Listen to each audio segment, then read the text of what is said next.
Oke, terima kasih semuanya. Oh, ada Pak Taufik. Oke, terima kasih. Assalamualaikum warahmatullahi wabarakatuh. Selamat malam. Selamat malam, salam sehat semuanya. Selamat tahun baru buat semuanya. Senang ngelihatnya yang sudah liburan, wajah-wajahnya udah bahagia gitu kan. Yang belum liburan ya tetap bahagia, yang penting sehat semuanya. Puji syukur kepada Tuhan Allah Subhanahu wa taala atas nikmatnya. Hari ini Akadini mengadakan seminar webinar series keempat kalau nggak salah tentang keluarga. Hari ini luar biasa karena baru kali ini webinar ini berdasarkan polling dan masukan dari anggota-anggota Akadini. Jadi tentang sekolah yang mungkin banyak ditunggu-tunggu. Sekolah, pertanyaan sekolah di mana? Mau apa? Ada yang curhat ke Bu Deti, Bu Ivon, Bu Iren, Bu Irma.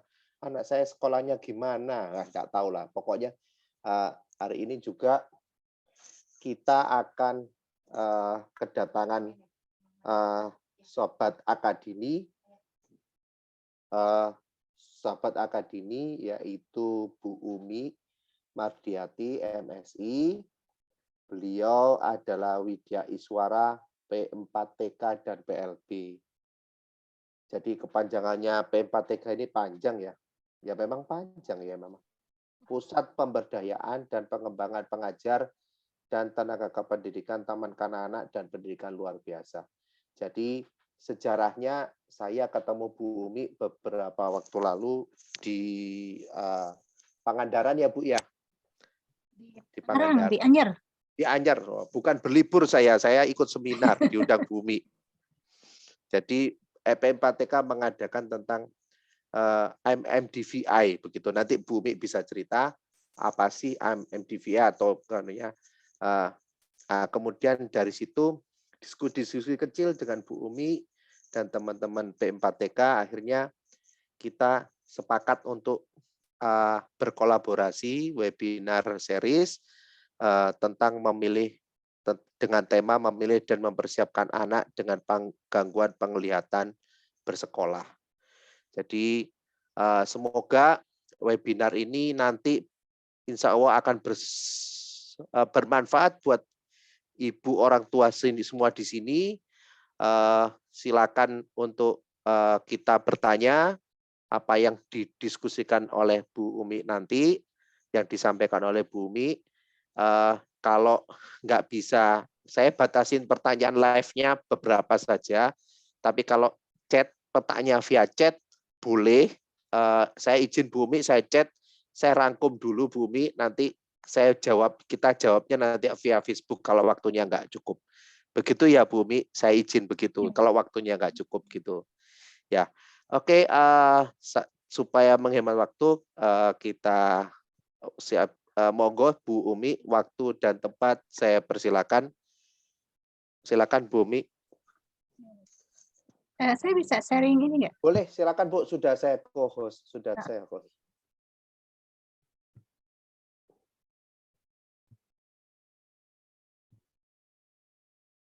Oke, sudah Bu Umi, jelas clear.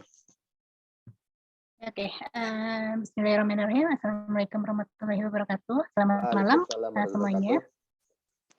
Ya, tadi sudah diperkenalkan, saya Umi Mardiati, saya dari P4TK PLB. Kali ini saya diundang untuk memberikan sharing tentang memilih dan mempersiapkan anak dengan gangguan penglihatan untuk bersekolah. Nah, mungkin ini beberapa orang aja ya. Saya ingin tanya, apa sih alasan menyekolahkan anak buat ibu dan bapak? Oke, silakan yang jawab para koordinatornya Akademi aja. Ayo silakan Bu Deti, Bu Ivon. Bu Deti dulu, monggo. Siapa yang mau? Jawab dulu. Saya dulu ya Pak. Terima kasih Bu Umi. Kok jadi saya yang ditunjuk? Sebenarnya kalau Isa sendiri, Isa kan masuk MDVI ya Bu ya. Gangguan penglihatan, tunanetra total, blend total dengan gangguan komunikasi. Sebenarnya untuk menyekolahkan, alasan menyekolahkan Iza ini bukan untuk sebenarnya saya tidak targetnya tidak ke ijazah atau ke akademis yang tinggi. Saya hanya minimal bisa mensosialisasi terhadap teman-temannya, kemudian juga belajar beberapa mungkin yang akademis yang disesuaikan dengan bina dirinya Iza untuk melatih kemandiriannya. Itu mungkin alasan saya menyekolahkan Iza. Oke, terima kasih. Siapa lagi? Bu Ivon, anaknya udah sekolah ya. Silakan Bu Ivon, alasannya.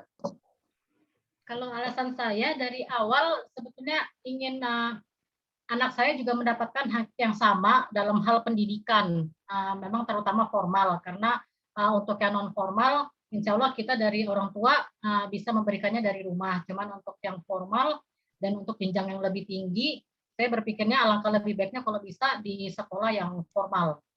Seperti itu, Bu. Oke. Monggo Bu Umi, mau tambah lagi Bu Umi? Boleh satu lagi? Oke, silakan teman-teman yang anaknya sudah bersekolah, mungkin bisa disampaikan alasan sekolah. Oh, Bu Hilda, silakan Bu Hilda. Assalamualaikum. Waalaikumsalam. Ya, kalau kami menyekolahkan Zahra sih alasannya untuk bersosialisasi terutama Bu. Kemudian menyiapkan dia nanti kan dia tidak di lingkungan yang inklusi yang teman-temannya hanya sama tunanetra. Ketika dia dewasa nanti dia harus bisa mandiri, bisa hidup tanpa kami sebagai orang tua. Jadi dia harus bisa sosial, maksudnya bisa bergabung dengan teman-teman yang normalnya. Bagaimana dia bisa membaur di situ, bagaimana dia bisa berjuang nanti di hidupnya nanti ketika dia sudah dewasa nanti. Itu Bu. Jadi tidak fokus ke kognisinya tapi lebih ke sosialnya aja Bu. Terima kasih ya tadi dari Bu Devi, Bu Ivon dan Bu Gerda. Oke, ini saya mengingatkan kembali ya lingkaran kehidupan anak gitu. Anak mulai dari dirinya. Jadi sebelum dia keluar dia harus mengenal siapa dirinya, siapa bagian-bagian tubuhnya, fungsinya, dan lain-lain. Kalau dia sudah mengenal dirinya, kemudian melebar ke keluarganya, mulai dari orang tua, kemudian juga saudara. Kalau Indonesia kan keluarga besar ya, nenek, kakek, sepupu dan lain-lain. Setelah itu baru ke masyarakat. Nah, sekolah ini masuk ke dalam bagian masyarakat. Anak memang perlu dipersiapkan untuk masuk ke lingkungan yang lebih, lingkaran yang lebih luar ya, yaitu masyarakat. Dimulai dari sekolah. Kenapa sekolah? Karena memang itu pengenalan secara formal, lembaga formal yang bisa dikenalkan yang aman ya, yang aman karena ada sistem di situ. Dan kalau tadi ada yang Bu Ivon bilang ingin anaknya mendapatkan hak yang sama dengan anak yang lain. Ya betul, karena memang semua anak mempunyai hak yang sama untuk mendapatkan pendidikan ya. Dan itu sebabnya kenapa kita juga sebagai orang tua perlu mempersiapkan anak untuk masuk ke lingkaran yang lebih besar lagi selain keluarga. Dan ini yang mungkin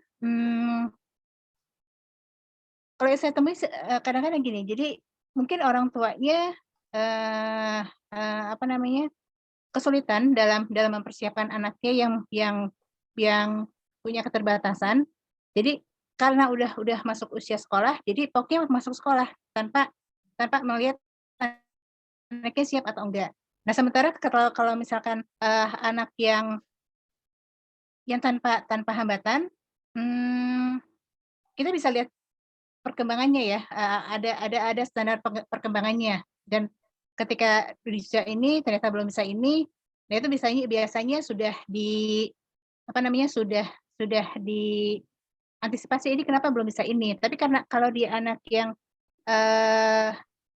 punya keterbatasan, karena memang standarnya berbeda, jadi akhirnya selalu dimaklumin gitu ya, anak-anak belum bisa ini, karena dia nggak bisa ini, karena dia punya keterbatasan penglihatan misalkan, jadi anak belum bisa ini. Dimaklumi pada akhirnya ketika anak harus masuk sekolah, banyak kemampuan yang seharusnya dimiliki oleh anak untuk masuk sekolah itu belum dia miliki Itu ya. Jadi ini dari keluarga dulu ya, kita bicara dari sudut pandang keluarga. Dan jadi mungkin ini yang juga menjadi kekhawatiran guru-guru ketika menerima anak-anak yang berkebutuhan gitu. Jadi khawatir dia tidak bisa menangani anak yang berbeda karena dia harus ditangani secara khusus, harus ditangani secara benar-benar khusus gitu. Gitu ya. Jadi sebetulnya ini jadi ada masalah mungkin sama-sama ketidaktahuan dari orang tuanya, karena mungkin memang perkembangan anaknya berbeda dengan anak-anak pada umumnya. Jadi dimaklumi, nah ketika masuk sekolah ada keterampilan yang belum dimiliki anak gitu. Padahal sebetulnya kalau itu sebisa mungkin anak sudah bisa memilikinya ya. Tapi kalau misalkan ternyata belum, itu nanti bisa dibicarakan dengan guru. Oke, tadi ini masalah lingkaran. Kemudian ini saya rasa ini kalau ibu dan bapak sudah punya anak yang bersekolah, pasti tahu lah ya tentang perkembangan ini, apa aja yang perlu dimiliki anak untuk masuk ke sekolah, mulai dari perkembangan sensorinya, kemudian juga perkembangan sosial, emosional, dan perilakunya, dan kemampuan berbahasa dan literasi matematikanya ya. Bukan berarti dia harus bisa membaca dan berhitung. Jadi artinya konsep tentang bahasa dan logika dia terpenuhi. Nah, sekarang masalahnya untuk anak-anak yang punya keterbatasan. Nah, standar yang mana yang dipakai itu memang agak sulit karena perkembangan anak. Oke, gini. Kalau anak yang tidak ada keterbatasan itu kan standarnya berlaku umum. Tapi untuk anak yang punya keterbatasan individual ya, jadi ada yang dia punya kelemahan di sisi sensorinya, ada yang punya kelemahan di sisi kognitifnya, misalkan seperti itu. Jadi standar ini tidak bisa diterapkan secara general ke anak-anak yang PDBK ya, istilahnya PDBK. Tapi ini menjadi standar kalau kita mau menyekolahkan anak di usia ke sekolah formal di usianya. Dan usia anak sekolah itu kan 7 sampai 18 tahun. Jadi artinya kalau di bawah 7 tahun sebetulnya dia belum usia sekolah. Jadi nggak perlu memaksakan untuk masuk sekolah. Jadi ya paling di PAUD ya masuknya. Nah, kalau sudah 18 tahun seharusnya dia sudah tidak lagi bersekolah, karena 21 kalau untuk di PDBK itu 21. Kalau sudah lewat 21 seharusnya dia sudah melewati proses bersekolah itu, jadi dia sudah masuk ke fase kehidupan yang berikutnya ya, bermasyarakat maksudnya. Nah, sekarang standar ini tetap harus digunakan. Artinya kalau misalkan masih ada anak-anak yang punya keterbatasan di beberapa area, artinya itu yang harus dicapai. Nah, di situ kita perlu merencanakan. Nah, ini yang bisa nantinya bisa menjadi bahan untuk pengembangan PPI. Karena kalau untuk PDBK itu selalu ada PPI, program pembelajaran individual. Karena memang anak-anak PDBK itu tidak bisa disamaratakan ya dengan anak-anak yang reguler lainnya. Nah, kalau tadi seperti Bu Deti dan Bu Hilda kan masalah alasan menyekolahkan anak itu supaya anak bisa bersosialisasi. Artinya yang standar itu tadi harus bisa dicapai.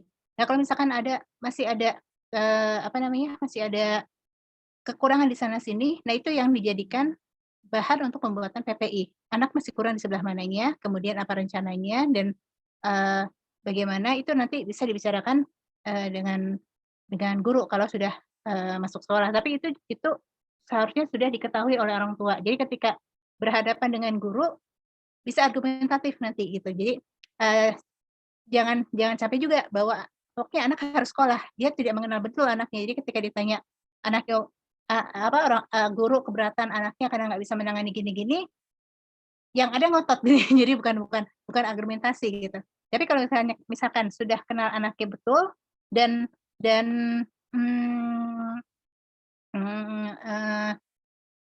ya saya rasa tidak perlu juga ya, tidak perlu juga menutupi kelemahan anaknya ya, karena kan ini saya bicara dari sisi guru. Kadang-kadang guru merasa kesulitan memahami berkomunikasi dengan orang tua karena orang tua menutupi kelemahan anaknya. Gurunya mengatakan anaknya ternyata tidak bisa begini. Gurunya menemukan fakta bahwa anaknya katakanlah misalkan belum bisa makan dengan baik, misalkan seperti itu ya. Nah, terus orang tuanya bilang, oh, anaknya sudah bisa makan sendiri di rumah gitu, itu kan jadi nggak nyambung ya. Nah, di sini saya rasa seharusnya tidak terjadi gitu. Jadi dari pihak orang tua jujur apa yang anaknya mampu lakukan dan apa yang belum mampu lakukan, dan guru juga berusaha mendorong anak untuk melakukan apa yang dia bisa dan mengkomunikasikan dengan baik dengan orang tua, dan itu yang seharusnya terjadi ya. Jadi kadang-kadang itu yang membuat kesulitan guru-guru karena ya entah mungkin dengan berbagai alasan orang tua menutupi kelemahan anaknya. Padahal itu bukan berdampak baik ya pada anak gitu. Oke, tadi itu tentang pembuatan rencana. Jadi ini yang bisa kita lakukan ya. Untuk pembuatan rencana kan harus ada standar. Dan standarnya itu kita ambil aja dari yang umum, standar yang umum bahwa anak seusia ini, kronologis seusia ini dia harus bisa apa, dan itu juga harus dimiliki oleh anak. Kalau belum bisa, nah baru itu dimasukkan ke dalam PPI. Oke, sekarang kita masuk ke sistem pendidikan. Jadi ada beberapa bentuk layanan pendidikan. Yang pertama adalah segregasi. Ini bentuk yang paling lama ya, yaitu terpisah sama sekali. PDBK dengan sekolah reguler itu betul-betul terpisah. Dan ini yang hijau itu PDBK, ini yang sering kita sebut dengan SLB. Nah, yang kuning itu sekolah reguler yang kita kenal dengan umum. Jadi betul-betul terpisah. Kalau zaman dulu sekali segregasinya itu benar-benar ketat. Jadi ada yang SLB A, B, C, D, dan F ya. Jadi betul-betul spesifikasi per keterbatasan anak. Tapi kalau sekarang berkembang lebih lanjut, semua SLB itu harus mau menerima PDBK apapun kondisinya. Jadi tidak ada lagi pemisahan seperti yang dulu-dulu ya. Jadi tidak ada lagi SLB A atau B atau C. Semua SLB harus menerima anak dengan berbagai macam kebutuhannya. Tapi yang jadi masalah tidak semudah itu. SLB yang terutama SLB yang sudah established ya, seperti ya mungkin SLB A atau SLB B yang sudah lama puluhan tahun berdiri, dia tidak mudah menerima anak dengan kondisi yang di luar spesifikasinya, karena guru-gurunya dan juga fasilitas tidak mendukung. Jadi misalkan SLBB guru-gurunya memang sudah spesifikasi dengan kemampuannya dengan bahasa isyarat, dan kemudian penanganannya juga untuk anak-anak B, dan vokasinya juga untuk anak-anak B. Jadi mereka kesulitan untuk menerima yang di luar B. Jadi memang tidak semudah itu, walaupun pemerintah mengharuskan semua SLB menerima apapun kondisi anaknya, jadi tidak ada lagi perbedaan gitu ya. Itu faktanya seperti itu. Jadi ini bentuk segregasi yang paling lama dan masih berlangsung sampai saat ini. Nah, kemudian yang kedua adalah bentuk integrasi. Integrasi ini ada pemisahan di beberapa mata pelajaran, tapi ada juga penggabungan di mata pelajaran tertentu. Mungkin misalkan di olahraga atau di kesenian ya. Ini biasanya kalau yang integrasi ini sekolah-sekolah swasta ya. Kalau negeri saya belum menemukan ada sekolah yang mengadakan integrasi seperti ini. Nah, kemudian yang ketiga bentuk pelayanan inklusif. Nah, ini yang belakangan digulirkan oleh pemerintah, bahwa semua sekolah harus bisa menerima anak di sekitarnya, baik yang reguler maupun PDBK. Tapi ini juga dengan presentasi ya, kalau nggak salah hanya sekitar 3% saja, 3% PDBK dari seluruh siswa di sekolah itu. Kenapa seperti itu ya, tadi ya dengan pertimbangan karena di luar, kalau di Jawa mungkin mobilitasnya lebih mudah, tapi kalau di luar Jawa kan tadi Pak Iwan cerita anak ke sekolah harus 4 jam ke SLB gitu ya. Itu kan perjalanannya aja sudah perjuangan sendiri gitu. Jadi supaya tidak seperti itu, jadi semua sekolah harus mau melayani PDBK. Jadi itu konsep sekolah inklusif. Secara peraturannya seperti itu. Kalau di Bandung sendiri, Kak, karena kebetulan saya di Bandung, ini sudah sejak tahun 2016 kalau nggak salah ya, semua sekolah itu inklusif. Jadi tidak ada lagi, kalau dulu kan sebelumnya ada misalkan sekolah SDA, SDB, SDC itu SD inklusif. Jadi PDBK daftarnya ke situ. SD lain SD biasa. Nah, kalau sekarang semua SD adalah SD inklusif kalau di Bandung ya. Jadi semua sekolah harus mau menerima PDBK yang daftar ke sekolahnya. Nah, bicara tentang inklusif, ini ada skema pendaftaran. Nah, yang pertama skema penerimaan itu orang tua datang ke rumah sakit dulu untuk mengetahui untuk melakukan asesmen terhadap anaknya. Nah, nanti rumah sakit memberikan hasil asesmen itu ke sekolah. Kemudian sekolah berkoordinasi dengan dinas untuk mempersiapkan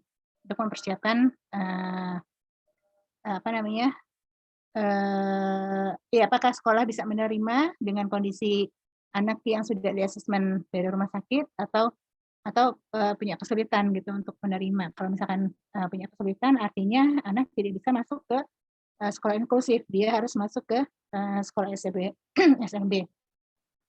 Nah, kemudian untuk penerimaan yang kedua, orang tuanya datang ke sekolah. Nanti sekolah yang berkoordinasi dengan rumah sakit untuk melakukan asesmen terhadap anak. Jadi kalau tadi orang tuanya ke rumah sakit, yang skema kedua itu orang tuanya yang datang ke sekolah. Nah, ini yang banyak dipakai ini skema yang kedua. Jadi orang tua datang ke sekolah, kemudian sekolahnya merekomendasikan anak untuk membawa orang tua untuk membawa anaknya asesmen ke rumah sakit. Nah, sekarang hasilnya seperti apa, kemudian dikoordinasikan. Nah, kemudian untuk yang penerimaan ketiga, ini sebetulnya sudah diwacanakan, ada unit pelayanan disabilitas atau resource center, di mana resource center itu adalah SLB yang dekat dengan sekolah. Sebetulnya konsep ini bagus ya, jadi orang tua masuk ke layanan disabilitas, kemudian di asesmen, kalau perlu dibawa ke rumah sakit, kalau nggak perlu, kalau cukup resource center ini yang merekomendasikan ke sekolah. Tapi sayang faktanya untuk yang skema 3 ini sulit terjadi karena resource centernya sendiri tidak berkembang sebagaimana yang diharapkan. Jadi SLB yang tadi SLB yang tadinya diharapkan untuk menjadi research center, mereka masih sibuk dengan pembenahan di dalam, akhirnya mereka tidak dapat melayani yang di luar dari lingkupnya. Itu ya untuk pengantar. Nah, kemudian sebetulnya kalau dari sisi kurikulum ya, ini yang saya tahu. Jadi kalau misalkan kan PDBK itu sebetulnya kalau menurut saya bisa dibagi dua. Yang memiliki permasalahan kognitif dan yang tidak memiliki permasalahan dengan kognitif. Sebetulnya disarankan untuk anak yang tidak untuk PDBK yang tidak memiliki permasalahan kognitif, artinya dia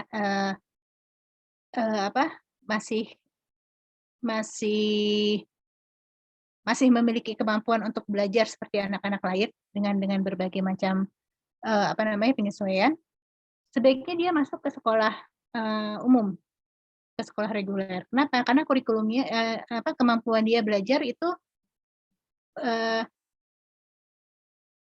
bisa kemampuan dia untuk belajar itu bisa diakomodasi oleh kurikulum di sekolah reguler.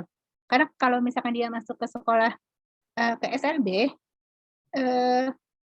kemampuan dia akan tidak optimal. Kenapa? Karena memang kurikulum SLB itu diturunkan beberapa tingkat dibandingkan kurikulum reguler. Karena memang konsepnya anak-anak yang masuk ke SLB itu adalah anak-anak yang memiliki keterbatasan dalam kognitif. Ya, bukan keterbatasan, yang memiliki masalah di kognitif. Jadi begitu sebetulnya ketika perancangan kurikulum. Jadi SLB itu secara kurikulum dia lebih sederhana dibandingkan reguler. Jadi kalau misalkan anaknya tidak mempunyai keterbatasan secara kognitif, usahakan dia bisa masuk ke sekolah reguler supaya kemampuan kognitifnya tetap bisa berkembang karena dia punya hak untuk itu. Mungkin itu ya untuk pengantarnya. Mangga, silakan. Oke, terima kasih Bu Umi. Jadi menarik tadi, ini langsung banyak pertanyaan nih. Saya kasih kesempatan buat tadi ada pertanyaan chat dulu. Saya ada dari Bu Yvonne ya. Bu, untuk anak yang sudah masuk sekolah tapi namun banyak ketertinggalnya tumbuh kembangnya, belum bisa berjalan atau belum bisa komunikasi, apa menurut Bumi sebaiknya dilakukan orang tua tetap masuk sekolah atau menunggu sampai anaknya sudah siap sekolah? Monggo Bumi. Jadi sebetulnya tergantung kondisi anaknya, seberapa jauh dia dari ketertinggalannya itu. Kalau ketertinggalannya nggak terlalu jauh, ya mungkin bisa sambil jalan ya anak masuk sekolah sambil diupayakan berlatih. Tapi kalau misalkan memang agak jauh, berarti fokus dulu diupayakan. Karena khawatirnya gini, kalau ketika anak sudah masuk, tapi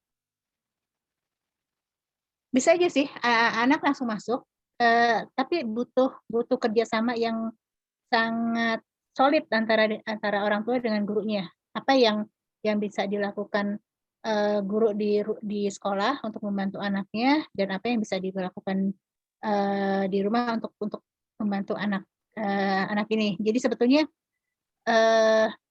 kalau saya lebih menyarankan masuk aja, tapi dengan komunikasi yang baik dan tim yang betul-betul bekerja sama dengan baik ya. Karena kalau misalkan menunggu anaknya bisa, kita kan nggak tahu ya, yang namanya pertumbuhan anak kan nggak secara matematis 1+1=2 nggak se-strict itu gitu ya, nggak pasti itu gitu. Mungkin anak bisa tumbuh dalam berapa bulan, tapi bisa mungkin juga beberapa tahun. Kan kasihan kalau anaknya apa namanya, kalau anaknya bertambah usia, sementara dia nggak sekolah hanya karena anaknya belum bisa ngapa-ngapain ya, tanda kutip belum bisa ngapa-ngapain. Tapi tentu apa namanya, butuh komunikasi yang terbuka antara orang tua dengan guru di sini. Oke, ini beberapa pertanyaan menarik tentang sekolah inklusi. Inklusif, oke. Nah, itu kayaknya jadi trending ini. Ini ada Bu Hilda sama Bu Mega, sama-sama diskusinya tentang inklusi. Dari Bu Hilda, kalau selain tidak ada gangguan kognitif, kriteria apa lagi yang harus dipenuhi siswa agar bisa bersekolah inklusi, bukan di SLB? Itu yang pertama dari Bu Hilda. Nyambung sama yang Bu Mega, kalau bersekolah di inklusi, bagaimana jika sekolah inklusi tidak menyediakan fasilitas seperti guru pendamping? Karena memang mungkin ini yang juga sering disurvei sama teman-teman, sering pada waktu masuk sekolah selalu meminta orang tua menyediakan guru pendamping, bahasa shadow teacher seperti itu. Gimana Bu Umi? Monggo.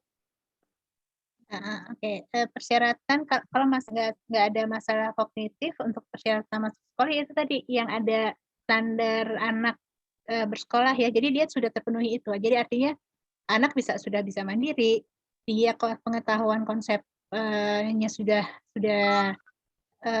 nggak terlalu jauh dengan usia kronologisnya. Karena kan kalau saya amati yang banyak terjadi itu anak yang saya sering menemui sebetulnya anak ini hanya mengalami gangguan penglihatan sebetulnya ya, secara kognitif dia nggak ada masalah, tapi karena dia pembelajaran insidentalnya kurang, akhirnya banyak konsep yang belum dia kuasai di usianya, padahal sebetulnya dia mampu menguasai konsep-konsep itu. Misalkan kanan kiri dia belum terlalu paham, jadi pakai sepatu masih harus dibantu gitu ya. Padahal sebetulnya dia sudah bisa, hanya orang tuanya tidak mengajarkan itu ketika kecil. Jadi ya namanya kalau misalkan anak yang sudah bisa anak yang normal biasa kan dia bisa melihat orang pakai sepatu ya, jadi dia bisa belajar sendiri. Nah kalau misalkan anak dengan gangguan penglihatan, dia nggak bisa melihat orang pakai sepatu, jadi dia memang harus dilatihkan untuk memakai sepatu, tapi bukan dipakaikan sepatu terus gitu. Jadi kalau misalkan anak 5 tahun, anak yang reguler sudah bisa membedakan kanan dan kiri dengan pakai sepatu tanpa dibantu, nah anak yang dengan gangguan penglihatan murni tanpa gangguan kognitif juga seharusnya sudah bisa melakukan itu. Nah, kalau misalkan seperti itu, berarti dia sudah layak masuk ke sekolah reguler seperti anak-anak yang lainnya. Jadi gitu. Saya menyambung tadi Bu Umi, jadi menarik. Apakah model yang di assessment itu, cara itu yang bisa digunakan yang tadi? Salah satunya. Jadi ada pihak ketiga yang kayak menilai gitu ya Bu Umi ya? Iya, betul. Oh gitu. Betul. Apakah itu aturan nasional ya Bu Umi? Harus seperti itu di seluruh Indonesia? Yang mana tuh? Yang tentang mengasesmen anak supaya mereka bisa cukup kemampuannya, yang tadi mekanisme penerimaan 1, 2, 3. Oke. Iya, itu sebetulnya sudah, saya nggak tahu apa itu sudah jadi peraturan atau enggak, tapi itu model yang ditawarkan. Jadi itu model yang ditawarkan. Apakah itu sudah jadi peraturan atau belum? Untuk skema saya nggak tahu ya. Tapi kalau misalkan yang sudah jadi peraturan adalah sekolah inklusif harus semua sekolah harus mau menerima PDBK 3% dari seluruh jumlah siswa. Itu yang sudah menjadi peraturan pemerintah. Tapi kalau misalkan yang tadi untuk asesmen, saya rasa itu hanya sebagai solusi bagi sekolah supaya dia bisa punya argumen untuk menerima ataupun menolak anak masuk ke sekolahnya. Jadi itu nggak masuk jadi peraturan pemerintah. Saya rasa seperti itu. Oke. Saya kasih kesempatan untuk live saja. Pertanyaannya ada yang panjang ya. Yang pertama Bu Ayum Krista. Bu, silakan langsung ditanyakan langsung ke Bu Umi ini. Mungkin dilanjut sama nanti Bu Rani ya. Karena ini hampir mirip sih karena terkait kurikulum seperti itu. Bu Ayum dipersilakan Bu. Bu Ayum Krista. Halo, selamat malam. Selamat malam Bu Ayum. Bu Ayum dari mana, kota mana? Iya, saya mau nanya Bu Umi, ini kan terkait kurikulum tadi sempat dibahaskan oleh Bu Umi. Tadi kalau yang saya tangkap itu perbedaan kurikulum dari SLB dengan sekolah reguler. Nah, emang dari awal niatan saya itu menyekolahkan di sekolah yang reguler ya. Targetnya memang di reguler. Nah, jadi cuman kan seperti yang kita ketahui untuk sistem kurikulum sendiri ini menganut konsep penyamarataan ya Bu ya. Jadi kayak setiap anak dituntut untuk mampu mengikuti indikator-indikator dari setiap kurikulum yang sudah diciptakan gitu kan. Nah, pada kondisi anak awas saja untuk mengikuti sistem kurikulum sendiri itu kan biasanya ada ketimpangan ya Bu, karena setiap anak mempunyai kapasitas sendiri dari daya tangkapnya, dari daya pokoknya dari daya tangkapnya tuh punya kapasitas sendiri dan itu kadang juga menjadi hambatan dalam proses belajarnya. Nah, yang mau saya tanyakan ini kan tentunya nanti akan mempengaruhi ya ketika itu diterapkan pada kondisi anak yang berkebutuhan khusus. Tentunya bakalan banyak PR yang harus dikerjakan dibandingkan pada anak awas gitu nah Bu. Terus yang menarik perhatian saya itu adalah sekarang ini kan marak ya kayak sekolah-sekolah yang tidak menerapkan sistem kurikulum yang diterapkan oleh pemerintah. Kayak seperti beberapa sekolah yang saya survei itu kayak playgroup atau TK, mereka menerapkan kurikulum di mana mereka mencoba untuk menggali potensi dari anaknya daripada mereka harus memaksakan indikator indikator pendidikan itu kepada anaknya. Nah, menurut Ibu, ini saya mau nanya, apakah ada tips khusus untuk sebaiknya ABK ini nih ikut kurikulum yang mana sih gitu loh Bu? Baik, oke, terima kasih Bu Ayum. Silakan Bu Rani nih, karena Bu Rani ini juga ada kaitannya sama kurikulum karena Braille. Bu Rani, silakan Bu Rani. Oh iya, jadi langsung aja. Kalau Arthur itu kan sekarang usianya 6 tahun, rencana tahun depan saat usia 7 tahun baru mau saya masukkan SD. Cuma kalau untuk SD umum itu biasanya kan syaratnya kan harus sudah lancar membaca menulis ya sekarang. Sementara kalau untuk anak tunanetra umur 6 tahun itu masih yang tahap belajar pengenalan Braille. Masih tahap awal-awal gitu loh, belum yang langsung baca kalimat, kata kayak gitu. Jadi mungkin untuk umur 7 tahun nanti dia masih belum lancar yang baca tulisnya. Dan terus yang mau saya tanyakan, kalau misalkan si Arthur nanti saya masukkan ke SLB untuk lebih melancarkan belajar baca tulis Braille dan kemampuan dasar yang harus dia miliki sebagai seorang tunanetra, melancarkan di situ mungkin beberapa tahun, kalau udah lancar, terus kalau misal terus pindah ke sekolah umum gitu, gimana ya? Karena dia hambatannya cuma hambatan penglihatan aja, kalau masalah kognisi segala macam sih nggak ada hambatan gitu. Kalau menurut Bu Umi gimana? Oke. Gitu aja Pak Iwan. Oke, terima kasih Bu Rani. Jadi Bu Ayum terkait kurikulum tentang yang tadi penyamarataan ya kurikulum untuk anak-anak, dan juga kaitannya juga Bu Rani, ya ini Bu Rani lebih ke strategi karena kurikulum juga, karena ada persyaratan untuk masuk sekolah kan, masuk sekolahnya sekarang harus bisa baca tulis ya sekolah yang sekarang. Monggo Bu Umi, silakan, mungkin ada saudari Bu Umi, silakan Bu Umi. Ya, oke. Tadi kayaknya dia kejawab deh ya soal shadow teacher belum terjawab Oh ya. ya Bu, ya shadow teacher, sorry. Tadi Bu Mega, sorry. Nah, sekolah inklusi, bagaimana kalau sekolah inklusi tidak menyediakan fasilitas seperti guru pendamping, shadow teacher? Atau yang sekarang kalau mau masuk sekolah, orang tua itu langsung ditanyain, enggak bisa, harus ada shadow teacher-nya. Itu seperti apa Bu Umi, menurut masukan Bu Umi? Oke. Ini saya bicara dari sisi guru ya, karena Ya. saya juga pernah berkomunikasi dengan guru di sekolah umum yang dia harus menangani PDBK. Memang kalau misalkan anaknya butuh perlakuan yang betul-betul individual, agak sulit untuk orang tua untuk guru, karena dia kan harus menangani 24 anak lainnya ya, kan anak maksimal sekarang 25.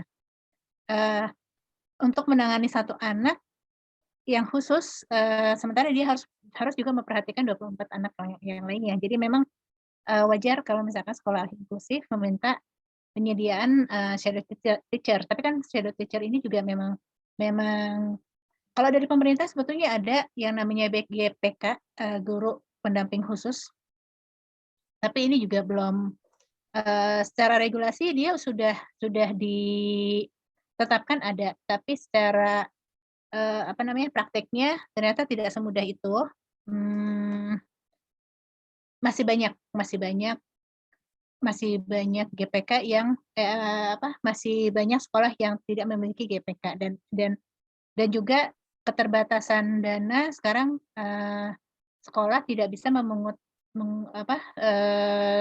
berjalannya sekolah itu kan dengan dana BOS ya, padahal dana BOS itu ada alokasi untuk macam-macam di sekolahnya. Jadi sekolah inklusif tidak bisa menyediakan shadow teacher. Itu akhirnya kenapa sekolah kemudian meminta orang tua untuk menyediakan shadow teacher ini. Jadi boleh Bu ya, boleh orang tua menyediakan shadow teacher? Boleh, itu kesepakatan dengan sekolah sebetulnya. Oh gitu. Ya, tapi memang kemauan dan kemampuan orang tua dalam penyediaan shadow teacher ini ya. Jadi kalau misalkan orang tua mampu dan mau, biasanya sekolah nggak masalah. Kalau memang anaknya tidak memiliki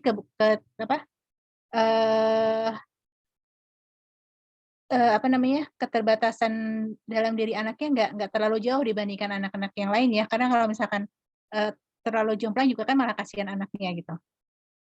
Gitu. Jadi dikomunikasikan aja dengan sekolahnya tentang shadow teacher ini. Oke. Tadi yang tentang Bu Ayum tentang kurikulum yang menganut konsep penyamarataan. Menurut Bu Umi, bagaimana seharusnya kurikulum yang baik lah untuk ABK? Sebetulnya yang tadi dicontohkan Bu Ayum, playgroup yang lebih menggali potensi anak itu lebih cocok ya sebetulnya untuk PDBK. Jadi kan anak bisa individual ya, jadi tergali potensinya masing-masing. Sebetulnya itu lebih cocok kalau menurut saya. Kalau misalkan ibu mau menyalurkan anak, mau memilih playgroup ya sebaiknya memang playgroup yang seperti itu. Nah, masalahnya sekarang ketika masuk SD, memang ini mungkin nyambung dengan tadi Bu Rani ya. Tadi yang braille ya. SD itu playgroup memang punya kurikulum nasional, tapi kurikulumnya lebih fleksibel. Nah, kalau SD ke atas itu kurikulumnya itu lebih ketat. Dan memang makin ke sini saya lihat kurikulumnya makin berat ya. Kalau mungkin saya dulu SD itu masuk kelas 1 SD baru diajari menulis huruf. Nah, kalau sekarang kurikulumnya masuk 1 SD sudah diberi wacana. Itu kan berbeda jauh ya. Jadi memang seperti itu. Jadi Mau nggak mau ya, walaupun ada aturan TK tidak boleh diajari membaca dan menulis, itu sudah tertulis secara nasional. TK tidak boleh yang mengajarkan membaca dan menulis, tapi ketika masuk SD ternyata kurikulumnya langsung berupa wacana. Anak harus bisa memahami wacana gitu ya, jadi bukan lagi pelajaran menulis. Jadi mau nggak mau anak memang harus dipersiapkan untuk menguasai membaca dan menulis. Nah, kalau misalkan tadi anak dimasukkan dulu ke SLB, kemudian setelah mungkin 3 tahun masuk ke SD, kalau menurut saya kasihan anaknya ya, kan sebetulnya kalau Braille itu kan itu hanya keterampilan. Seperti juga anak di anak di usia umum, anak umum, dia belum bisa membaca, dan ini juga sama, anak yang tidak bisa melihat, dia belum bisa menulis Braille. Walaupun memang Braille lebih rumit ya dibandingkan tulisan biasa ya. Nah, saya tahu itu. Tapi maksud saya, itu kan hanya keterampilan. Sayang kalau misalkan anak dimasukkan ke SLB hanya untuk mempelajari Braille. Kenapa nggak diajari aja secara khusus di rumah, tapi dia juga bersekolah di sekolah umum gitu. Atau dalam persiapan ini sedikit demi sedikit diajari. Karena gimana ya?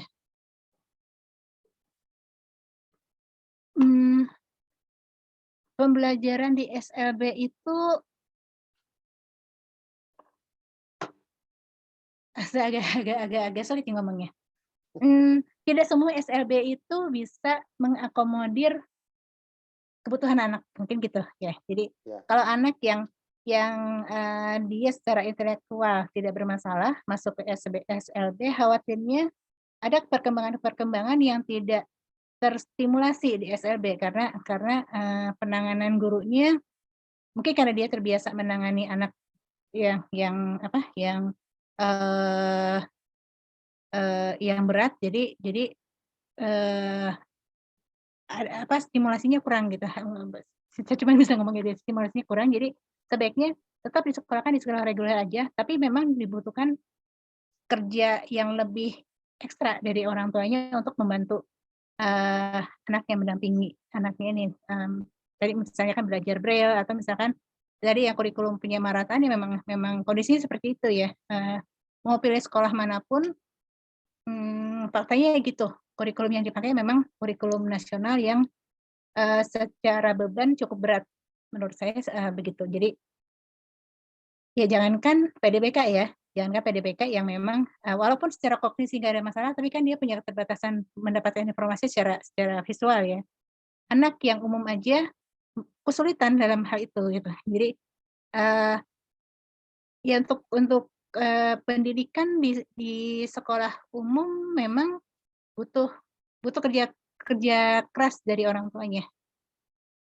Oke. Ya, gitu. Baik Bu, terima kasih Bu Rani, Bu Yaim. Semoga bisa menjawab.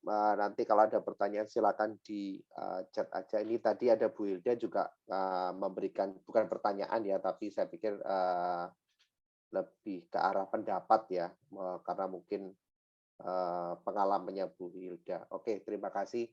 Tadi ada yang raise hand dari Bu siapa tadi? Yang raise hand Bu Mama Aziza Habibi. Mama Habibi. Silakan Bu siapa tadi? Saya kelewatan. Silakan Bu, ada yang bertanya lagi? Atau kalau enggak, saya ini ada pertanyaan dari Bu Kusida tadi kelewatan, sorry. Bagaimana dengan konsep misalnya homeschooling, Bu? Bisa enggak konsep homeschooling itu dipakai, disesuaikan dengan Bu Kusida untuk anak yang apakah homeschooling bisa dipakai, tapi kurikulumnya mengikuti SLB atau sekolah inklusi? Seperti itu bisa enggak, Bu? Menurut pendapat Bu? Ya bisa sekali, justru mungkin itu akan lebih membantu ya kalau homeschooling. Cuman mungkin perlu dipikirkan lagi itu tadi yang di awal tadi ya, alasan anak bersekolah itu untuk apa? Apakah untuk pengetahuannya saja atau untuk sosialisasinya. Jadi kalau misalkan hanya untuk pengetahuannya saja mungkin homeschooling cukup. Tapi kalau untuk sosialisasinya artinya dia kalau melakukan homeschooling perlu dipikirkan juga bagaimana dengan pengenalan anak terhadap lingkungan yang lebih luar daripada keluarganya. Itu aja mungkin ya. Tapi kalau untuk konsep homeschoolingnya sendiri saya rasa nggak ada masalah. Baik, ini ada mamanya Iza. Jika anak masuk SLB, tadi Bu Umi menyebut nama PPI ya, PPI. Jika anak masuk SLB, seharusnya setiap anak akan mempunyai PPI sendiri. PPI itu apa, Bu? Mungkin saya nggak paham. Apa, Bu Umi, apa PPI itu, Bu? Program pembelajaran individual. Oh, program pembelajaran individual. Sehingga antar anak satu dan satunya akan berbeda pengajarannya sesuai PPI masing-masing. Apakah Bu Umi ya yang memang mentraining guru-guru juga ya? Apakah kita berhak, Bu, menanyakan PPI anak kita ke guru SLB? Mungkin takut semua, gemeter kali Bu kalau takut PPI itu. Pak, saya mau tanya PPI anak saya gitu kan. Mungkin bingung juga ini yang ditanyakan apa dan semuanya. Gimana Bu Umi yang menurut pendapat Bu Umi tentang PPI? Seharusnya iya. PDBK itu dia punya PPI nggak hanya di SLB. Karena kan dengan konsep inklusif anak bisa masuk sekolah sekolah reguler, PDBK bisa masuk sekolah reguler, seharusnya juga dia punya PPI sesuai dengan kondisi anaknya. Nah masalahnya memang tidak semua, ya walaupun guru-guru SLB itu mungkin mendapat pembelajaran PPI ketika mereka kuliah, tapi penguasaan mereka terhadap PPI-nya sendiri mungkin nggak semua cukup memahami. Jadi ketika ditanya malah gurunya berargumen macam-macam gitu. Jadi kondisinya seperti itu. Tapi sebetulnya hak orang tua untuk menanyakan PPI. Mungkin nggak harus yang secara dokumen ya, tapi tadi yang tadi yang di awal waktu saya perlihatkan skema, misalkan anak punya keterbatasan di sini, harusnya dia udah bisa ngapain tapi belum, itu kan bisa jadi program bersama. Itu kan bisa jadi PPI sebetulnya. Nggak harus yang berbentuk dokumen ya, tapi yang paling nggak apa yang ingin dicapai dan kapan waktunya, berapa lama untuk pencapaiannya, itu seharusnya bisa dibicarakan dengan gurunya. Nah, jadi orang tua harus jujur, Bu ya.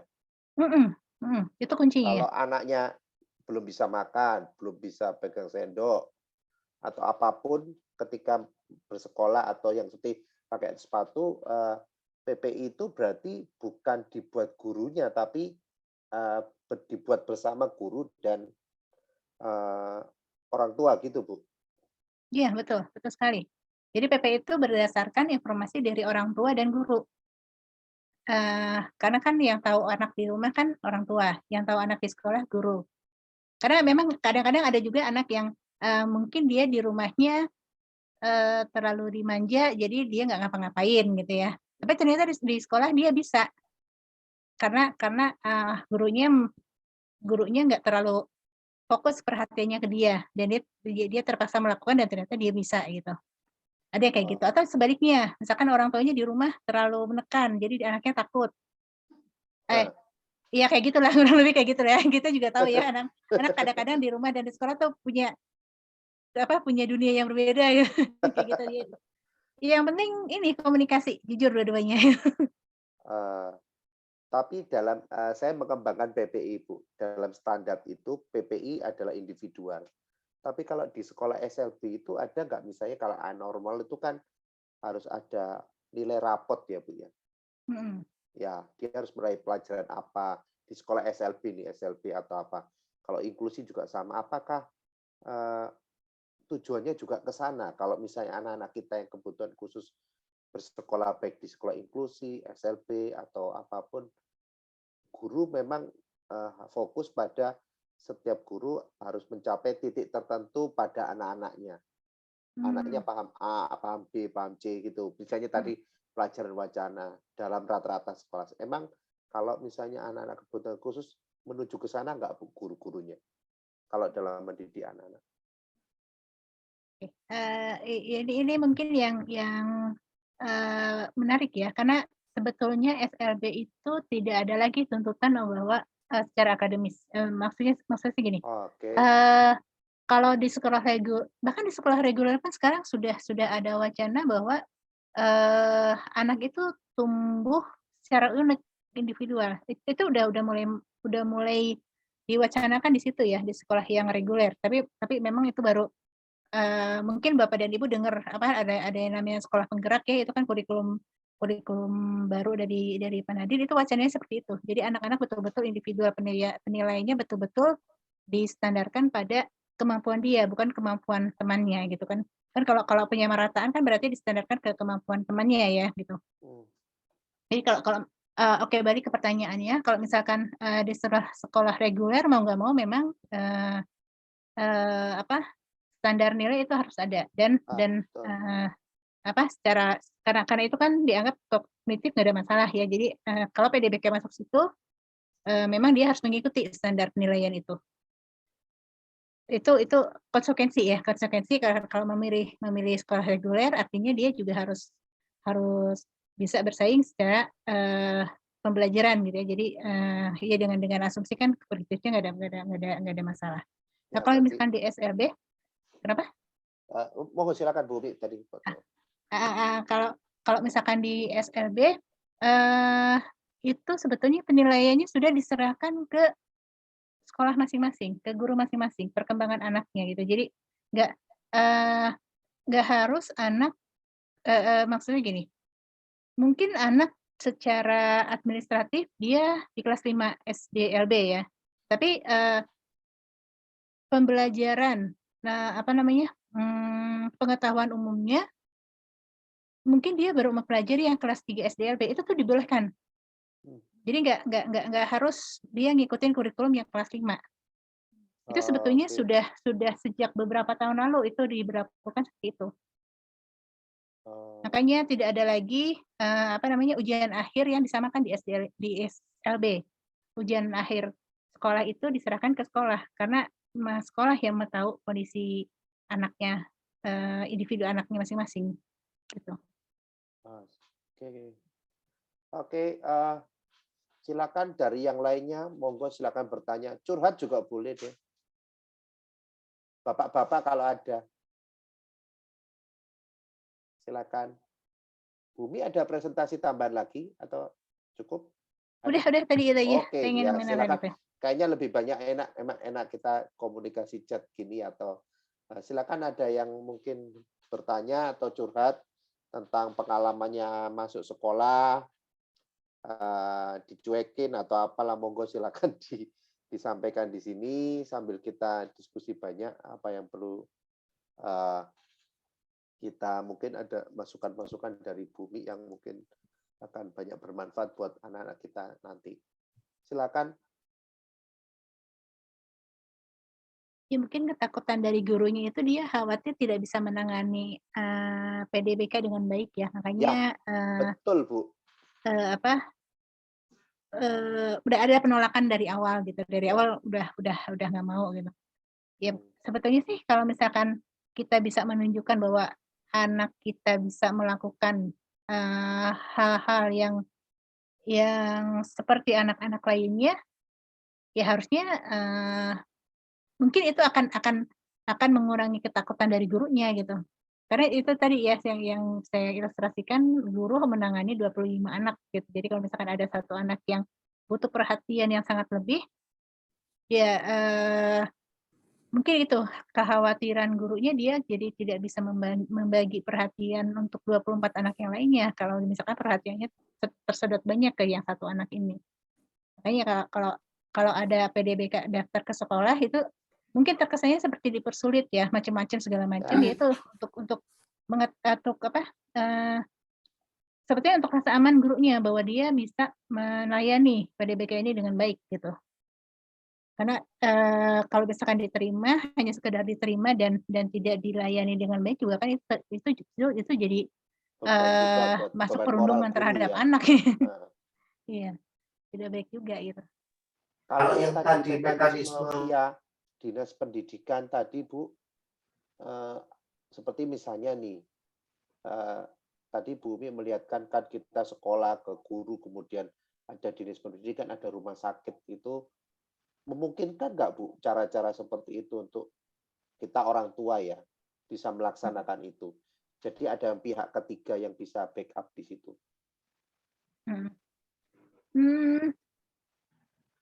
Itu sangat mungkin, tapi mungkin saat ini masih inisiatif orang tua. Jadi kalau misalkan kita berharap dari sekolah yang menyalurkan kemana, mungkin kita itu masih, saya rasa itu masih belum bisa terjadi ya, karena itu tadi itu hanya solusi, skema solusi yang bisa ditawarkan, tapi belum masuk ke peraturan pemerintah. Artinya sekolah belum berkewajiban untuk menyediakan pihak ketiga sebagai pemberi opini gitu. Jadi mungkin orang tuanya aja yang cari dulu pihak ketiga itu, kemudian membawa hasilnya ke sekolah. Mungkin seperti itu. Kayaknya 34 34 orang ini kayaknya harus bersatu deh. bikin mempengaruhi. Bu Ayu ada pertanyaan lagi. Silakan Bu Ayu. Iya, saya mau sedikit sharing aja sih terkait kurikulum tadi ya Bu. Saya masih agak ngeganjel tentang yang kurikulum tadi itu. Apa ya? Kalau yang saya pikirin itu berdasarkan pengalaman ya. Jadi kayak kadang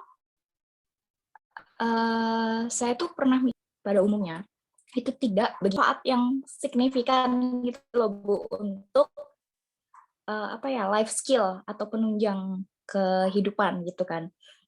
Kayak misalnya saya SD di sekolah umum, kemudian SMP di sekolah swasta yang agamis basisnya gitu, kemudian SMK-nya saya mengambil kejuruan di farmasi, dan pas naik ke jenjang pendidikan selanjutnya saya ngambilnya fokus ke psikologi. Itu kayak saya ngerasa kayak ini terlalu abstrak gitu loh Bu, riwayat pendidikan saya ini kan. Dan pada akhirnya ibaratnya kayak saya karena kadang apa yang kita harapkan, maksudnya apa yang kita harapkan semasa kita di bangku pendidikan, misalnya kayak kita punya cita-cita, ekspektasinya nanti saya akan bekerja di dunia ini, atau saya akan mempunyai kapasitas ini dan bekerja di bidang yang sudah saya impikan gitu. Pada hasilnya kan nggak semuanya berjalan seperti itu ya. Kayak misalnya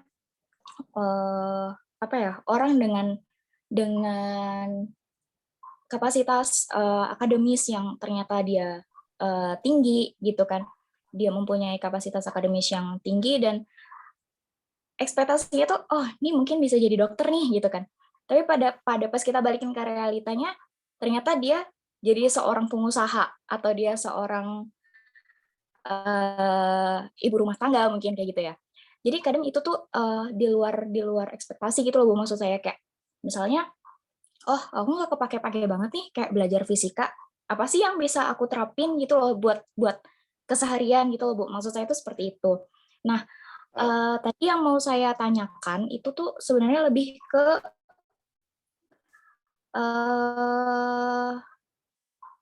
perlu nggak sih ABK juga mendapatkan setiap detail kurikulum pendidikan yang ibaratnya gimana aduh saya sulit untuk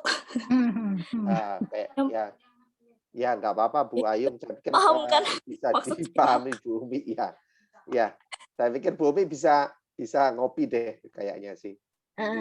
Intinya di situ tidak. Iya, maksud saya seperti itu, tapi bukan berarti kita harus mengikuti kurikulum yang ada di SLB juga gitu loh Bu, maksud saya. Maksudnya kalau di SLB kan memang mereka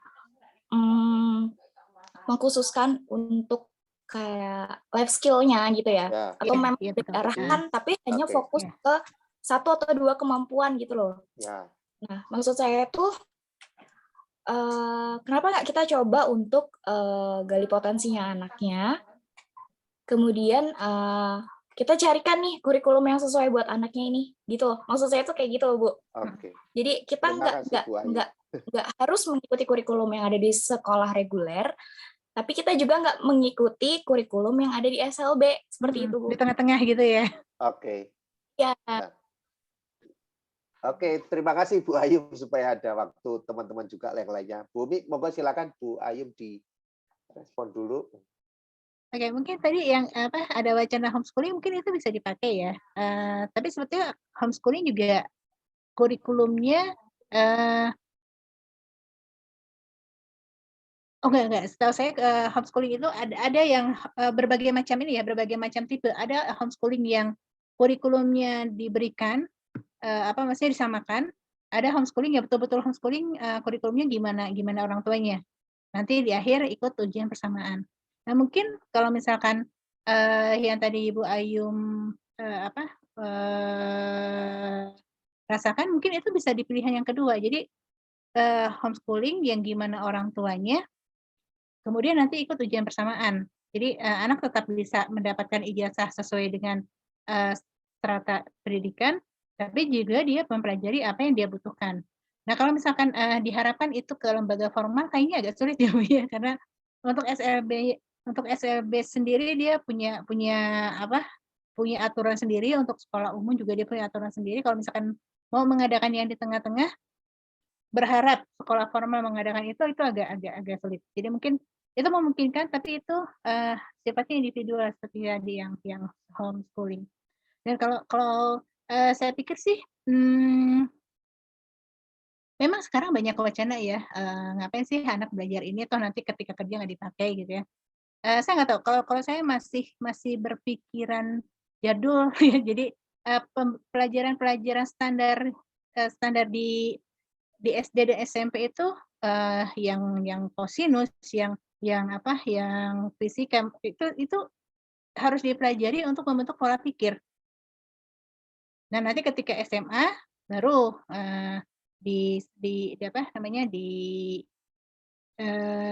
diarahkan sesuai dengan minatnya. Nah, kalau misalkan dari awal sudah diarahkan ke minatnya, justru kalau menurut saya kasihan, karena bisa jadi dia berpotensi yang lain, tapi dia nggak dipelajarin, nggak dikasih kesempatan untuk belajar itu.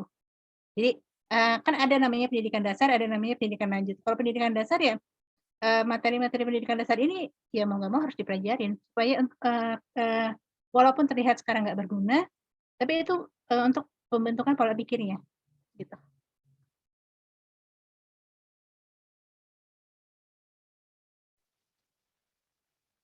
Terkait Bumi, ini ada pertanyaan dari Bu Inayah tentang anaknya kan umur 4 tahun, dia ingin anaknya sekolah. Tapi masih banyak keterbatasan, belum bisa mandiri, komunikasi juga belum bisa. Saya tidak tahu apakah kriterianya MDV apa ya. Mungkin itu perkembangannya masih terlambat jauh, jalan masih dituntun, belum bisa apa. Mungkin Bu Inayah perlu berpikir beberapa tahun lagi yang perlu dipersiapkan agar bisa anaknya sekolah nanti, Bu. Itu Bu Umi, monggo ada masukan dari Bu Umi. Kalau saran dari saya komunikasi dulu. Jadi maksudnya kemampuan komunikasi dulu yang diutamakan. Karena kan kita bisa mengutarakan apa yang kita mau karena kita bisa berkomunikasi ya. Jadi kalau misalkan komunikasinya sudah lancar, artinya sudah paling nggak sudah ada jembatan yang terbangun untuk komunikasi, keterbatasan yang lain akan bisa lebih mudah ditangani daripada kita fokus misalkan ke kemampuan jalannya dulu, tapi komunikasinya masih keblokir ya, maksudnya belum ada jembatannya. Kita maunya begini, anaknya maunya begini, nggak nyambung gitu kan. Jadi kalau saran saya pertama masalah komunikasinya dulu dengan anak, dengan orang tua, anak dengan orang-orang di sekitarnya. Oke, terima kasih Bu Inayah, mungkin bisa catat banget dengan baik masukan dari Bu. Pak Iwan boleh nyambung sebentar tentang komunikasi tadi Bu Umi. Oke, silakan. Bu Umi, maaf tadi tentang komunikasi. Berarti kalau umpama ini saya mengambil contoh Isa ya. Sampai saat ini Isa komunikasi memang sudah hanya perintah tapi ekspresifnya belum, hanya responsif. Tapi kan baru-baru ini. Kalau umpamanya tadinya awalnya tadi itu Isa responsif dan ekspresifnya tetap tidak bisa, apakah kita tetap menunggu dia bisa komunikasi yang kemungkinan untuk komunikasinya juga masih sulit, apa kita menunggu atau bagaimana untuk memasukkan, saya bicaranya SLB ya Bumi, saya nggak ke inklusi. Itu mungkin Bumi.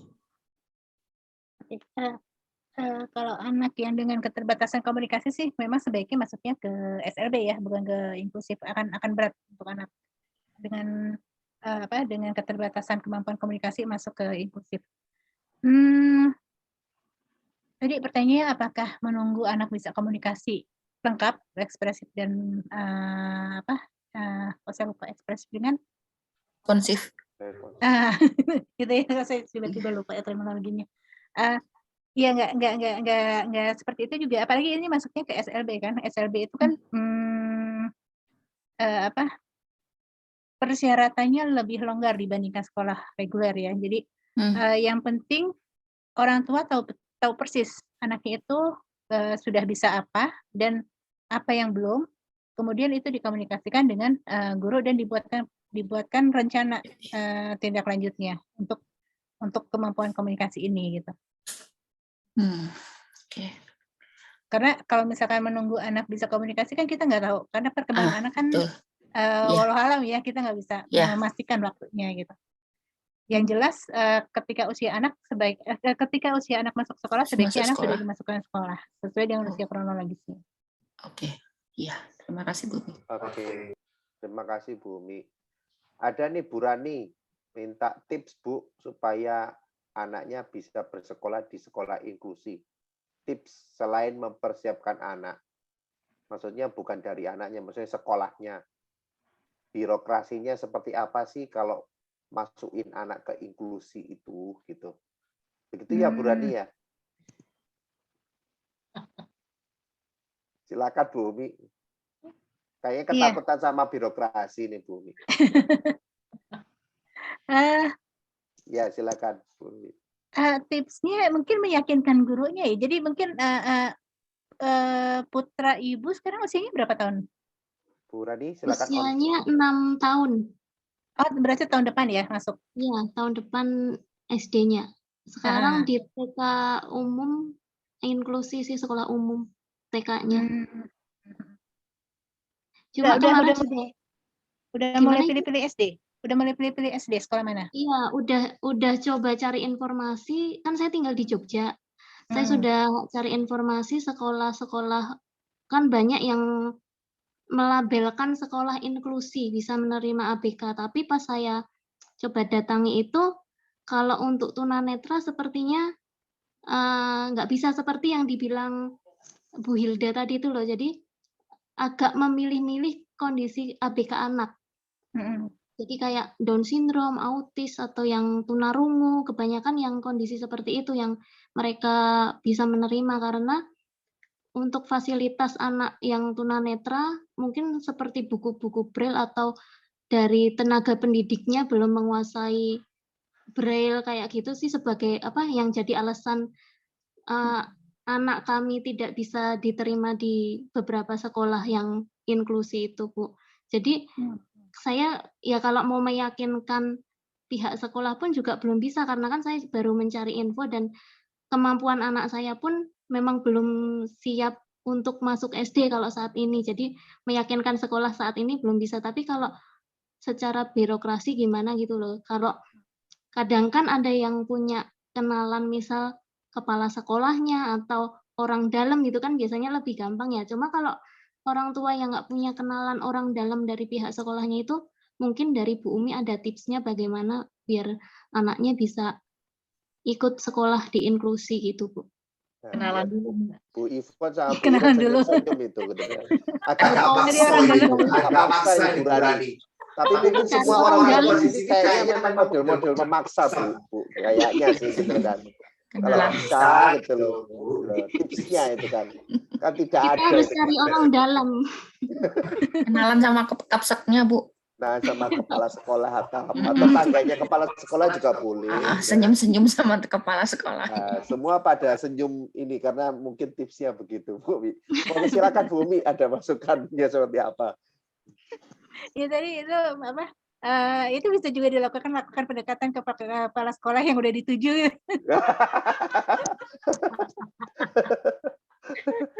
Kan betul kan? Sudah kenalan dulu kok. Dan sebetulnya emang kalau misalkan untuk alasan gurunya nggak bisa braille, sekarang kan ada teknologi ya. Jadi anak memang tetap harus dia bisa belajar menulis braille secara manual, maksudnya secara konvensional. Tapi kan ada aplikasi untuk membaca yang anak sekolah nggak perlu menyediakan buku braille, tapi bisa apa sih istilahnya Audio. Iya, audiobook, iya, audiobook. Itu kan bisa sebetulnya. Mungkin nggak perlu audiobook, tapi ada namanya aplikasi di handphone yang dia bisa membantu membaca, itu kan sebetulnya bisa digunakan. Jadi kalau misalkan alasannya gurunya nggak punya atau sekolah nggak bisa menyediakan buku-buku braille, sebetulnya dengan teknologi itu bisa diselesaikan gitu ya masalah itu. Terus kalau misalkan untuk menulis, misalkan anak menulis dengan braille tapi gurunya nggak ada yang bisa membaca braille, itu yang jadi masalah ya, mungkin ibunya bisa menawarkan untuk menjadi penerjemah tulisan itu gitu ya ke pihak sekolah. Itu artinya komunikasi dengan pihak sekolah. Itu kenalan dulu sama kepala sekolahnya. Supaya bisa meyakinkan. Kemarin waktu saya pertemuan sama Bu Umi kemarin itu yang cerita tentang P4TK mengembangkan teknologi-teknologi, Bu, untuk pendidikan anak-anak kebutuhan khusus itu seperti apa, Bu, ya perkembangannya kalau saya ngobrol-ngobrol kemarin? Yang ada cloud dan semuanya seperti apa, Bu? Mungkin itu bisa bermanfaat buat ya yang tadi ada buku Sida tentang homeschooling, Bu Ayumi yang bikin konsep individual terhadap anak. Kemudian ada itu tadi yang itu seperti apa, Bu, ya? Kalau mungkin agak melebar dikit deh. Kebetulan kalau misalkan di P4TK itu pelayanannya ini lebih ke guru SLB. Jadi bukan untuk orang tua atau anak gitu. Jadi maksudnya kepala sekolahnya saya sarankan ke P4TK, Bu, gitu. Oh gitu. Ya, jadi karena kenal sama Bu Rani kepala sekolahnya, nanti kita sampaikan, saya kenal Bu Umi, Pak, jadi bisa diterima. Nah, itu kan tips, salah satu tipsnya. Kata belajar gitu. Iya, sok kenal aja gitu, Bu Umi. Gitu aja. Jangan lupa semuanya di screenshot ya semuanya. Wajahnya Bu Umi. Kalau kita udah pernah seminar sama Bu Umi, jadi kita bisa sampaikan kepada kepala sekolahnya kita. Oke, silakan monggo Bu Umi yang teknologi itu, Bu Umi. Itu buat kita orang tua. Birokrasi yang dari Pak Ibu. Gimana Bu Umi kalau tentang itu, Bu Umi, kepada anak-anak yang perkembangan braille dengan teknologi seperti audiobook? Gimana sih perkembangan guru-guru SLB untuk mendidik anak-anak gitu? Kalau guru-guru SLB sih sebetulnya sudah banyak pengetahuan tentang teknologi ini ya, yang JAWS misalkan untuk yang komputer ya. Sekarang JAWS itu udah jadul. Ada yang terbaru yang pakai HP aja bisa baca. Cuma saya kurang hafal apa aplikasinya. Tapi guru-guru SLB itu mereka sebetulnya sudah tahu gitu ya, sudah bukan hal yang aneh gitu untuk kemajuan teknologi dalam hal membantu yang mengalami gangguan penglihatan untuk membaca atau kalau menulis saya nggak tahu ya. Kalau menulis mungkin bisa pakai voice, mungkin udah ada juga. Jadi sebetulnya kemampuan membaca dan menulis untuk anak-anak PDBK yang tunanetra seharusnya tidak menjadi alasan lagi ya keberatan sekolah gitu, karena teknologi sudah sangat bisa membantu. Walaupun tetap anak ini tetap harus mempelajari Braille karena kan tidak selamanya teknologi ini tersedia. Jadi tetap dia harus mempelajari Braille. Oke. Nah, ini ada tips nih atau mungkin konsensus bersama nih dari Bu Hilda. Apakah ortu perlu demo? Demo apa melapor, Bu? Oh, melapor ya. Melapor ke Dinas Pendidikan ketika anak kita sudah bersekolah inklusi. Apakah ada pendampingan dari Dinas Pendidikan sekolahnya di daerahnya untuk sekolah yang memiliki siswa ABK? Gimana, Bu? Nah, itu mungkin masih jadi PR. Masih jadi PR Pemda ya, karena saya contohkan aja di Bandung. Bandung itu kan mencanangkan sekolah inklusif itu jauh sebelum pemerintah pusat. Kalau nggak salah 2016 ya, sejak Kang Emil jadi wali kota, dia sudah mencanangkan semua sekolah SD menjadi SD inklusif. Tapi pada kenyataannya bantuan dari Pemda ke sekolah-sekolah yang sudah menjadi sekolah inklusif itu tidak seindah janjinya. Jadi ya gitu. Jadi banyak sekolah yang masih kesulitan dalam penanganan anak-anak karena memang faktanya tidak ada mendapat bantuan dari pemerintah. Gitu. Jadi kalau misalkan tadi mau lapor ke Pemda, yang saya nggak yakin itu akan memberikan dampak ya gitu. SLB itu di bawah Pemda ya, Bu ya? Pemprov kalau SLB. Oh, SLB itu provinsi. Ya, betul. Oh, di bawah yang negeri, Bu. Ya, semua SLB di bawah Pemprov. Oke. Negeri dan swasta, semua SLB di bawah koordinasinya di bawah Pemprov. Dinas Pendidikan Provinsi. Iya. Oke, baik. Ada pertanyaan lagi dari teman-teman yang lain? Silakan. Maaf Bu Umi, kalau untuk yang shadow teacher itu sendiri, kalau misalnya kita dari orang tua ingin berusaha mengadakan shadow teacher, menyediakan, tapi dari pihak lain, apakah ada istilahnya bantuan dari pemerintah untuk mengadakan semacam seperti training begitu atau gimana Bu? Mungkin semacam providernya gitu ya? Ya. Kalau untuk dari pemerintah, saya belum tahu. Nanti. Setahu saya belum ada. Tapi kalau misalkan swasta mungkin ada, tapi informasinya saya nggak tahu. Untuk yang provider shadow teacher. Karena ini memang agak ya jujur mungkin jatuhnya mahal untuk penyediaan provider shadow teacher ini ya, karena kan kebutuhannya sangat kasuistik ya. Jadi kalau misalkan dilatih 20 tahun ini dilatih 20 shadow teacher, belum tentu kebutuhannya 20. Atau bisa lebih, bisa kurang gitu. Jadi maksudnya untuk perencanaan ini agak sulit untuk provider shadow teacher ini.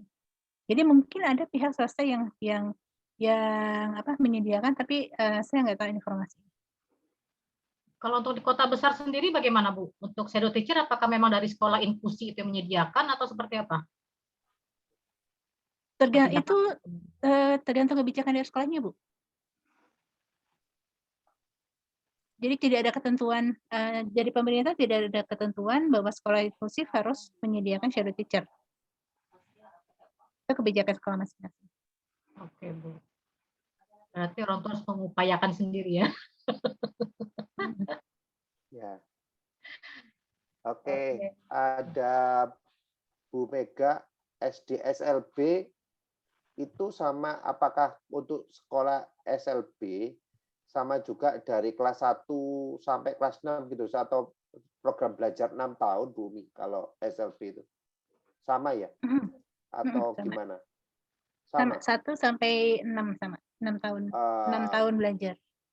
Oke. Cuman konsep reportnya seperti rapotnya pencapaiannya yang seperti tadi Bu Umi bilang ya, tidak seperti umum kayak yang harus melewati pelajaran umum gitu ya, tapi lebih bersifat khusus ya, seperti itu Iya, kalau betul. SLB ya. Betul. Oke, meskipun juga sama kelas 1 sama 6, ukurannya Iya, berbeda betul. gitu. Oke. Lamanya jenjang pendidikan tetap sama 6 Gimana tahun, pembaca? tapi apa yang dipelajarinya berbeda dengan sekolah. Oke, baik. Pak Iwan. Oh, Bu Devi ada banyak. Ya. Silakan. Bu, mungkin saya takut salah persepsi ya Bu ya. Tadi Bumi dari yang depan sampai akhir ini, kalau SLB anak asalkan udah berumur sesuai umur sekolah, apapun itu lebih longgar untuk dimasukkan ke SLB ya. Kalau umpamanya anak masuk udah umur sekolah, ibunya atau orang tuanya kepingin masuk ke inklusi karena merasa anaknya kognitifnya tidak terganggu dan dia bisa seperti anak normal, paling enggak masuk dengan persiapan yang kemandirian dan segalanya itu lebih diupayakan terlebih dahulu dengan orang tuanya. Ya Bu Imi ya. Sehingga sebenarnya di sini itu orang tua kerjanya agak, ya memang harus yang sebenarnya kerjanya agak lebih berat ya Bu. Sudah ngatur tumbuh kembang, ngatur persiapan presekolah dengan segala tetek bengeknya, termasuk persiapan braille yang tadi Bu Rani bilang, karena nantinya kalau tidak siap semua, yang dikhawatirkan belum apa-apa, tadi kita harus kata belice sama senyum-senyum sama Pak Kepsek tadi ya, kalau umpamanya masih belum ya. Begitu ya Bu ya. Salah satu mungkin selama ini anak-anak kita ditolak, mungkin juga karena belum siapnya kita menyiapkan anak kita untuk ke jenjang sekolah. Betul Bu Mi? Betul ya memang. Iya, ya faktanya memang seperti itu. Karena itu tadi saya sering menemukan anak-anak sebetulnya dia hanya tunanetra murni. Dia sekolah di SLB dan guru SLB-nya tuh bilang, gurunya tuh bilang anaknya ini tunanetra dan autis atau tunanetra dan grahita. Tapi kalau saya sebetulnya dia hanya pemahaman konsepnya yang kurang. Tapi sebetulnya secara kognitif dia nggak seperti yang dibilang, bukan autis, bukan tunanetra grahita gitu. Itu banyak kasus seperti itu dan ini memang nggak bisa juga kita langsung nyalahin berarti orang tuanya gini-gini karena mendidik anak yang tanpa keterbatasan dengan mendidik anak yang tunanetra kan memang berbeda ya. Tadi sempat saya singgung yang masalah pembelajaran insidental. Kalau misalkan anak yang tanpa gangguan penglihatan, dia sudah bisa mengerti ibunya tersenyum ketika bayi. Tapi kalau misalkan anak yang dengan gangguan penglihatan itu harus dikenalkan caranya tersenyum gitu. Seperti itu ya. Jadi memang butuh kerja yang lebih berat ya dibandingkan dengan anak-anak yang tidak ada keterbatasan gitu. Karena ada informasi-informasi yang harus dikenalkan. Kalau yang tidak ada keterbatasan, anak bisa mendapatkan informasi itu secara langsung dengan interaksi. Tapi kalau misalkan anak dengan keterbatasan penglihatan, informasi-informasi itu harus diberikan kepada anak. Ini gitu ya kurang lebih. Oke, terima kasih Bu. Ya, terima kasih Bu Mi. Ada Bu Yuni Bu. Jadi solusinya apa? Anaknya Bu Yuni sudah mulai komunikasi 2 arah. Tapi usianya sudah melebihi usia sekolah 7 tahun, tapi masih di TKB. Apakah tidak apa-apa langsung ke inklusi kelas 1, apa enggak ngulang dulu ke TK? Seperti itu. Jadi maksudnya terlambat gitu Bu, terlambat masuk sekolahnya. Tapi dia punya kemampuan, itu mungkin prinsipnya Bu Yuni. Gimana Bu?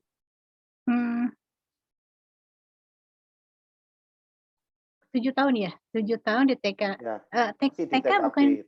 Sekarang masih di TKB.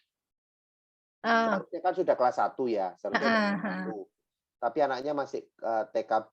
Maksud Bu Yuni, bisa nggak langsung ke inklusi habis itu, nggak apa-apa dia telat, mungkin umur 8 masuk ke inklusi kelas 1, apa dia harus ngulang dulu? Ngulang dulu ke TK lagi maksudnya. Nah, pertanyaan saya kenapa dia harus ngulang ke TK lagi? Ya itu pertanyaannya. Nah, mungkin Bu Yuni ragu kali ya. Bu Yuni ragu. Maaf Bu, Oh, Umi. Bu Yuni silakan. Ya. Langsung aja di. Maksudnya gini, kalau contohnya anak saya itu kemarin tuh sempat saya usia 4 mau ke 5 itu saya coba ke PAUD, Bu. Nah, habis itu dia itu sulit untuk komunikasinya. Jadi istilahnya itu komunikasi 2 arah sama gurunya itu sulit. Akhirnya jadi dia datang cuma duduk terus teriak-teriak seperti kayak gitu. Akhirnya saya inisiasi sendiri, saya tarik dulu. Dan sekarang sudah mulai bagus komunikasi 2 arahnya, sudah mulai mengerti arah kanan kiri, sudah mengerti maunya kita gimana kita sampaikan, dia itu sudah paham. Nah, seumpamanya pada waktu kita sudah matang untuk komunikasinya itu usia itu sudah 7 tahun gitu loh Bu. Apakah saya tetap balik lagi ke TK-nya dulu apa langsung ke SD-nya ke inklusi kelas 1 SD itu, atau balik lagi aja dah ke TK biar matang lagi, apa kayak gitu, gimana Bu? Ini untuk untuk sosialnya juga saya anukan ke situ juga. Oke, terima kasih Bu Yuni. Silakan Bu Umi. Iya, kalau misalkan sudah bisa komunikasi 2 arah, sebaiknya sih langsung aja masuk ke SD ya Bu ya. Kasihan kalau misalkan ke TK lagi karena ya artinya dia udah 2 tahun lebih tua dibandingkan teman-temannya ya. Kan untuk anak di bawah 10 tahun kan perkembangan anaknya cepet ya. Jadi walaupun selisihnya cuma 2 tahun tapi secara emosional tuh udah jauh berbeda gitu. Jadi kalau saran saya sih upayakan masuk ke SD dulu aja.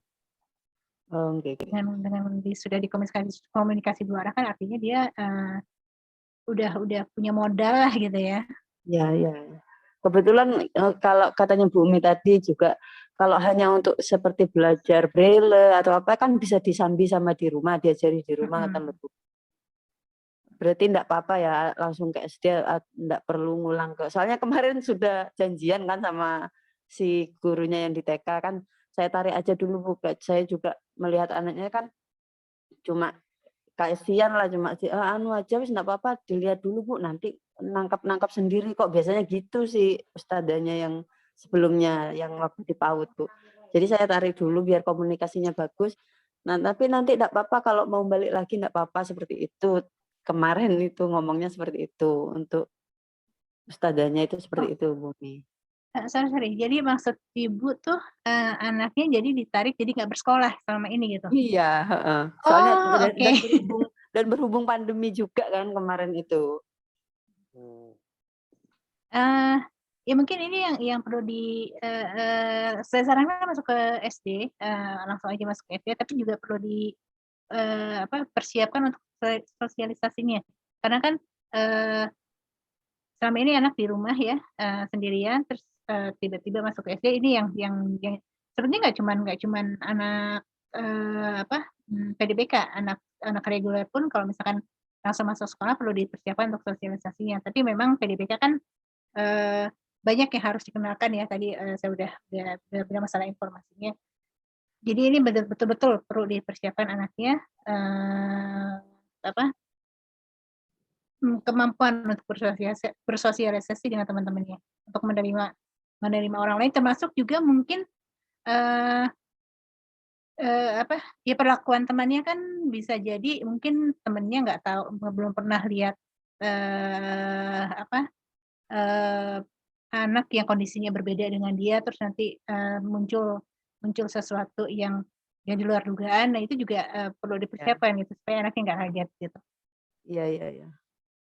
Berarti untuk membantu itu juga bisa ya, kayak seperti kan kebetulan mau ini kemarin sudah ikut kayak ngaji seperti itu untuk sosialisasinya. Di TPQ seperti itu, Bu. Oh iya. Oke, baik.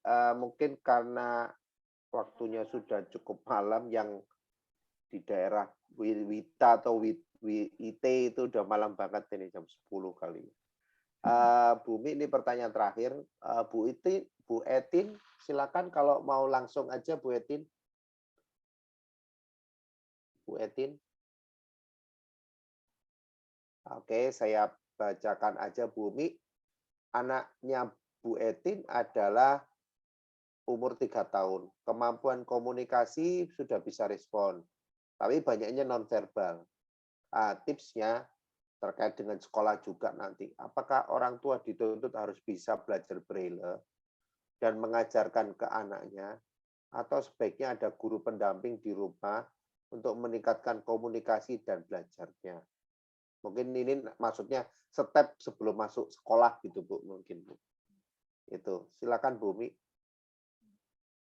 Sebetulnya tergantung ini ya, tergantung kesiapan orang tuanya. Jadi kalau misalkan orang tuanya siap mendampingi, justru itu lebih baik kalau misalkan orang tuanya bisa mendampingi belajar menulis Braille gitu ya. Tapi kalau misalkan orang tuanya punya keterbatasan juga, karena itu kan harus belajar dulu ya. Jadi nanti mungkin orang tuanya kelamaan belajar, nanti anaknya nggak belajar mungkin kayak gitu.